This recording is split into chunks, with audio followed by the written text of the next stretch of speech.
السلام علیکم ناظرین کرام، عیب پوشی کرنا سیکھیے، یعنی عیب چھپانا سیکھیے۔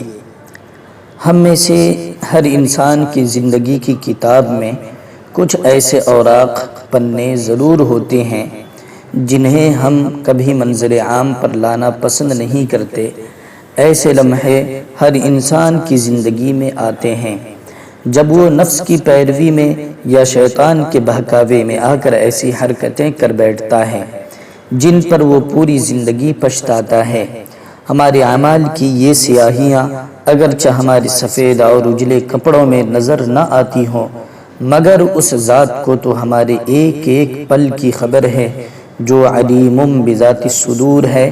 اس کی رحمت دیکھیے کہ وہ اپنے عفو و کرم سے ہمارے ان عیبوں پر پردہ ڈال کر ہمیں رسوا ہونے سے بچا لیتا ہے۔ اگر وہ ایسا نہ کرتا اور ہمارے تمام اعمال و حرکات منظر عام پر آ جاتے تو ہم میں سے ہر شخص سوچے کہ آج معاشرے میں اس کی کیا پوزیشن ہوتی۔ جب اللہ نے ہمارے بے شمار عیبوں پر پردہ ڈال رکھا ہے تو کیا یہ بات ہمیں زیب دیتی ہے کہ ہم دوسروں کی جاسوسی کرتے پھریں، ان کے نقائص اور عیوب تلاش کریں اور پھر انہیں معاشرے میں بے عزت کریں؟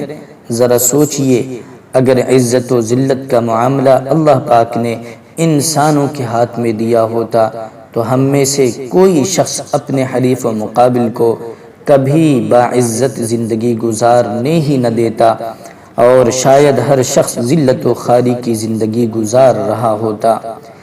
یہ تو اس کریم کی شان کریمی ہے کہ اس نے عزت و ذلت اپنے ہاتھ میں رکھی ہے۔ وَتُعِزُّ مَن تَشَاءُ وَتُذِلُّ مَن تَشَاءُ بِيَدِكَ الْخَيْرُ إِنَّكَ عَلَى كُلِّ شَيْءٍ قَدِيرٌ۔ تو جسے چاہے عزت دے اور جسے چاہے ذلت دے، تیرے ہی ہاتھ میں سب بھلائیاں ہیں، بے شک تو ہر چیز پر قادر ہے۔ آج دنیاوی مخالفتوں میں ہر شخص اپنے حریف کی عزت کے در پہ ہے، اس کی آبرو اچھالنے میں مصروف ہے، اس کے عیوب کا ڈھنڈورا پیٹنے میں لگا ہے۔ مگر یاد رکھیے، یہ چیزیں مومنانہ کردار کے منافی ہے، مومنانہ کردار کے خلاف ہے۔ ایک مومن تو ہمیشہ اپنے مومن بھائی کے عیبوں پر پردہ ڈالتا ہے تاکہ کل قیامت کے دن رب العالمین خود اس کے عیبوں پر پردہ ڈالے۔ اللہ کے رسول صلی اللہ علیہ وسلم فرماتے ہیں، جو بندہ دنیا میں کسی بندے کے عیب چھپائے گا، قیامت کے دن اللہ پاک اس کے عیب چھپائے گا۔ یہی وجہ ہے کہ دوسروں کی ٹوہ میں لگنے اور جاسوسی کرنے سے ہماری شریعت میں سختی سے منع کیا گیا ہے۔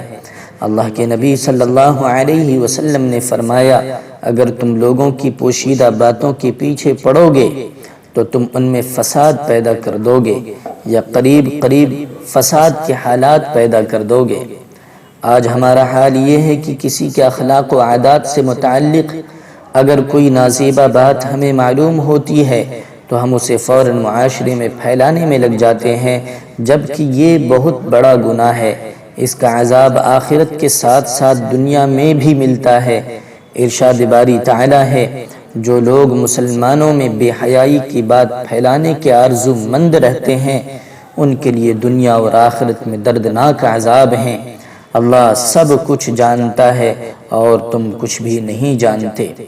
اس آیت کریمہ کی تفسیر میں حافظ ابن کثیر رحمۃ اللہ علیہ نے مسند احمد کی ایک حدیث نقل کی ہے۔ حضرت ثوبان رضی اللہ عنہ کہتے ہیں کہ اللہ کے رسول صلی اللہ علیہ وسلم نے فرمایا، اللہ کے بندوں کو ایذا نہ دو، تکلیف نہ دو، انہیں عار نہ دلاؤ، ان کی خفیہ باتوں کی ٹوہ میں نہ لگے رہو۔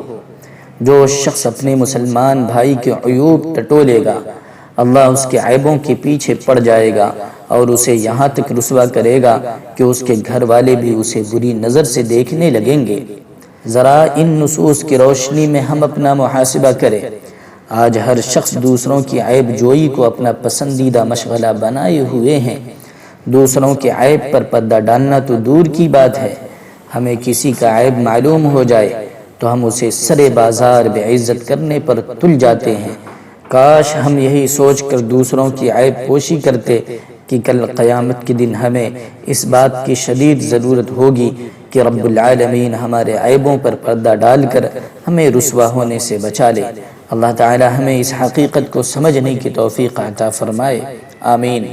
اللہ پاک سے دعا ہے کہ اللہ پاک ہمیں بھی دوسروں کے عیوب پر پردہ ڈالنے والا بنائے اور ہمارے عیوب کی بھی پردہ پوشی فرمائے، دنیا و آخرت میں بھلائی عطا فرمائے، رسوائی سے بچائے، آمین یا رب العالمین۔ والسلام علیکم ورحمۃ اللہ وبرکاتہ۔